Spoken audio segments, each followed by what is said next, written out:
Wow, wow. That was Gidim. Hello, and welcome to Reviews, Riffs, and Reactions. My name is Nick. And I'm Brandon. And today we are going to be reviewing Gidim by Rings of Saturn.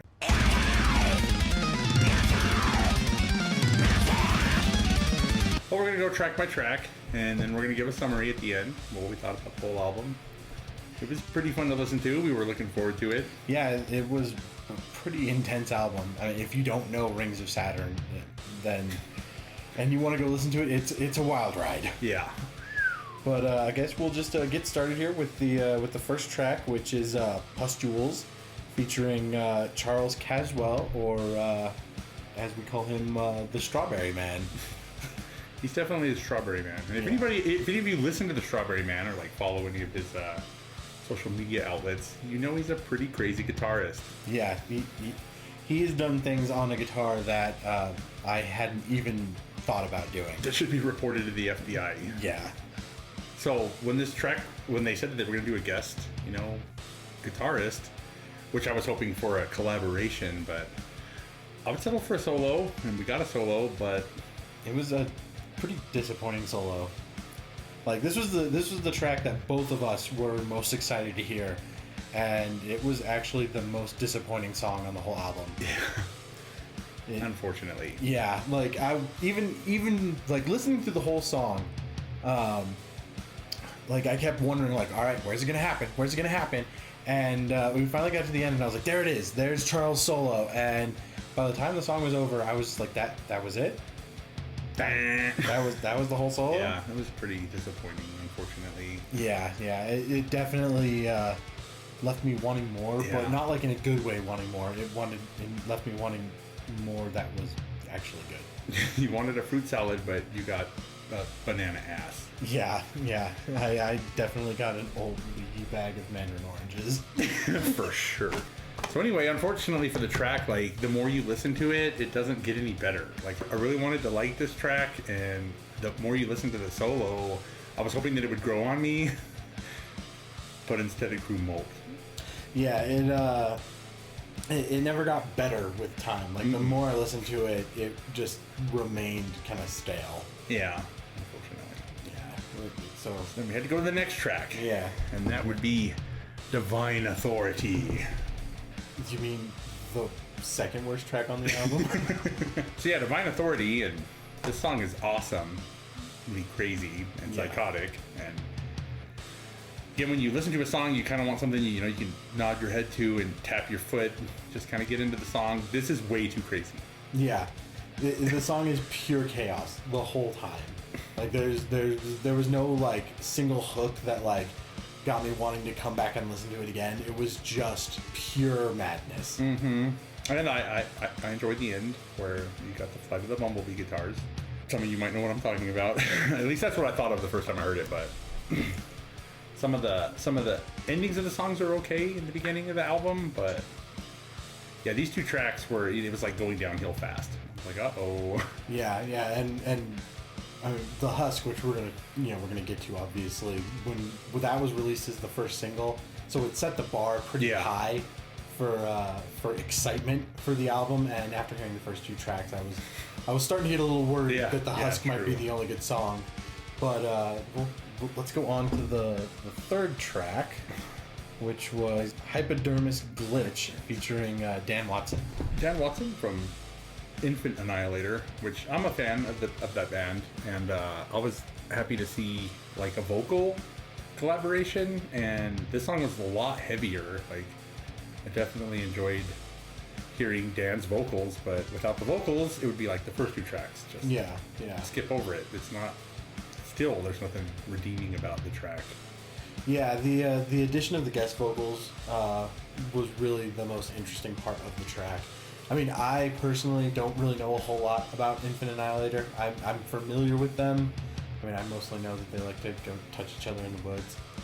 But, I mean, aside from that, I don't really know much about them. I haven't listened to a whole lot of their music. But going back to the Rings of Saturn song, they're again, there wasn't much there. It was just, I guess you could say, generic Rings of Saturn, just with some guest vocals. Mm-hmm. Nothing too exciting. Yeah. And the next track is Bloated and Stiff. This is where it starts. The album starts getting like a lot heavier. Like there seems to be like like the chuggier riffs. It seems it's heavier. And that's the kind of stuff that I like. I like progressive music. I like craziness, but it's got to be kind of concentrated. But this song was definitely heavier, and I could pick up on that. And I was glad to hear that it was starting to go in that direction. But it's not a great track.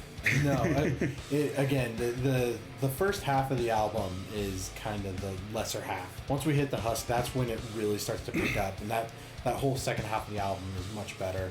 So yeah, this track again didn't really have much that was really memorable for me, but it did start to get I guess a little chuggier, a little heavier, and we're starting to get more into the better tracks. Yeah.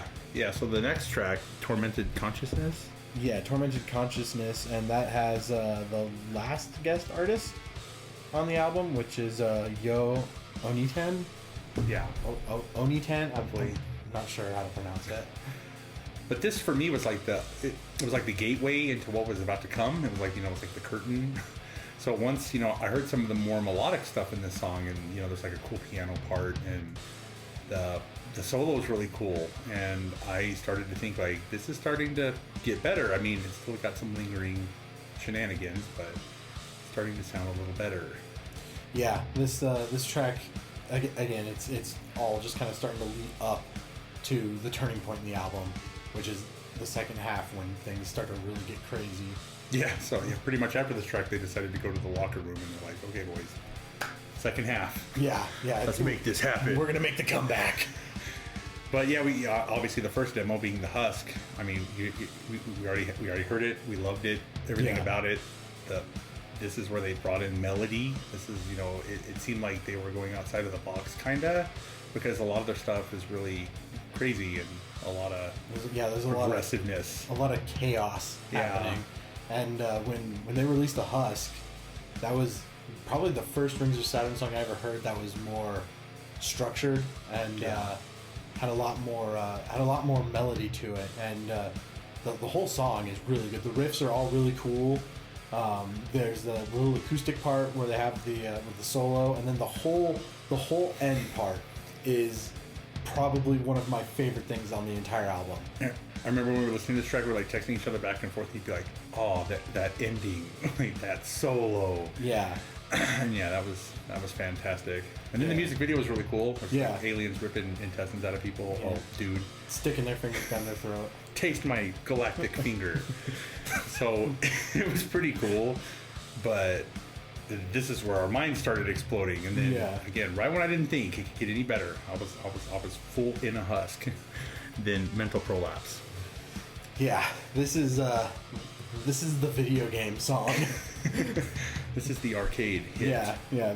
Immediately when I heard this song, I just imagined like playing F-Zero on the Super Nintendo. Like this was.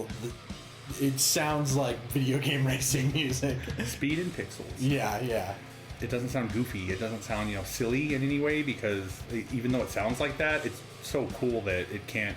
I mean, you've got to take it serious, and it definitely demonstrates a lot of skill on the guitar. If you watch, the video for this, it shows them playing along, and just the craziness that it's crazy. It's a crazy song, but it's not bad crazy like track 2. It's crazy good. Yeah. This song is really, really good. It's definitely one of the best, if not the best, track on the album. Yeah. So I never know the name of the song because I call it Miasma 2. Yeah. Genetic Inheritance. The main riff sounds a lot like the main riff for Miasma by the Black Dahlia Murder. But I love this song. Yeah. So obviously the first time I heard it, immediately we're listening, we're like streaming it, and I'm thinking like to myself, I'm just all, that's Black Dahlia music. And then he turns around and he's like, I love this song. Yeah. I mean, the Black Dahlia Murder is my favorite band, so I like clung to this, and I was like, this riff, it's so familiar, it's like home. Yeah. Yeah, good stuff. Yeah, like we were saying, the second half of the album is really where everything starts to get better, and this was just more. Like, the husk hit, and then Mental Prolapse hit, and then this song, and it was just like one heavy hitter after the next, and like I was really starting to enjoy the album at that point. Yeah. And then we get on to the Face of the Wormhole. Yeah, Face of the Wormhole. We're coming in on the home stretch. Yeah, so for me, I listened to the song 2 or 3 times, and it was just one of those songs where I'm just like, it's okay. But the more I listen to it, I really enjoy this song. This, of course, again, it gets more. It's got that more deathcore feel, and it's real chuggy, and there's like breakdown riffs, and it's just heavy. Like obviously the vocals and everything's far more aggressive, and that's more my style. I really enjoy that, to listen to songs that are structured that way. I thought it was a really good track. Obviously these last 4 were really digging it. So yeah, this I mean, for the second half of the album, this is the weakest song for me, but it's still really good. Again, it's a lot more like chuggy, and it's really aggressive, but it's still just a really good song. Yeah, so then obviously the album's been scrambling your head and blowing up your brain, and you're hearing a billion things that are insane. So then we have the last track, which is kind of like the the finale. Yeah. But a good finale. Yeah. So the last track is the title track for the album, Gidim, and this is the most Rings of Saturn song ever. Yeah, this is space music. Yeah. This song is crazy, but it's crazy in a good way. It's not. Yeah. It's not crazy like track 2. Yeah, the ambience and the piano. There's and again, this is where the guitarist gets to go crazy, and it's really smooth and it flows really well. It's definitely, again, it's a really good ending track that just makes the album just feel like it flowed well, and you're definitely satisfied at the end. Yeah, one of the things I like the most about this track is the fact that it's instrumental, because all the musicians, I mean, including the vocalist, all the musicians in Rings of Saturn are really, really talented, but there's always so much like crazy stuff going on, and then they're trying to layer vocals on top of it. This was a really cool track because it just lets the guitars and the drums like really shine, and you can really just see what they can do. And you're not listening to vocals on top of the crazy stuff. You just get to just fully experience the crazy musicianship. Yeah. So what would you say about the album overall? Overall, I really like it. I mean, like we were saying, the first half of the album was disappointing, but it wasn't bad. Like I can put the album on and listen to it front to back. Yeah. And like I won't be in a bad mood at the end. Mm-hmm. There's definitely songs where, like, if I was making a playlist, there's songs I'm going to be leaving out, and songs I'm going to be picking. Yeah. But if I get in the car and I just want to listen to Rings of Saturn, I can just put this album on and I'll have a good time. Yeah, definitely. It's a really good. I really enjoy the direction they're heading in. It's really it shows that the band's going to evolve into things that we can really enjoy. Obviously, with the more melodic sound and the songs that they brought in this, it really makes you look forward to the future of what they can do, and bringing back the old guitarist. Like, it seems like they're in a comfort zone. I mean, I would much prefer to see tracks more like Mental Prolapse and The Husk, but I definitely know that there's an audience for the more crazy stuff. Yeah, and I mean, I was already a fan of Rings of Saturn before this came out. Like I liked their last album, Ulta, but like after listening to that album a couple times, there was only like a couple songs on it that like I would actually want to go back and listen to. And again, it's just because there's so much of it is just like crazy and chaos all the time. But but with songs like The Husk and with Mental Prolapse, there was a lot more melody and a lot more structure. And I'm really excited to hear future Rings of Saturn songs. Hoping that they go more in that direction, because they're all really talented, and obviously they can write some really good music. Yeah. If I had friends that were into metal and stuff, I would definitely recommend this album. Check it out. It's like it would definitely be a good album to show somebody who needs to experience Rings of Saturn, because it's got it all in there. Yeah, I mean, obviously this kind of metal is not going to be for everybody, because this stuff is crazy and chaotic, and I mean, metal is already, pretty big niche. Yeah. the majority of people are not listening to metal. Mm-hmm. But Rings of Saturn is this new entry from Rings of Saturn is really good. Yeah. So that was Gidim by Rings of Saturn. It was a really good album. If you guys have listened to it and if you enjoyed it, tell us what you think in the comments. Also, if there's anything you'd like us to review, leave that in the comments. And give us a like and subscribe. And don't forget to tell your mom about it. And don't forget to tell your dog about it. And don't forget to tell your mom's dog about it. And we'll be back next week with another video. Dog mom.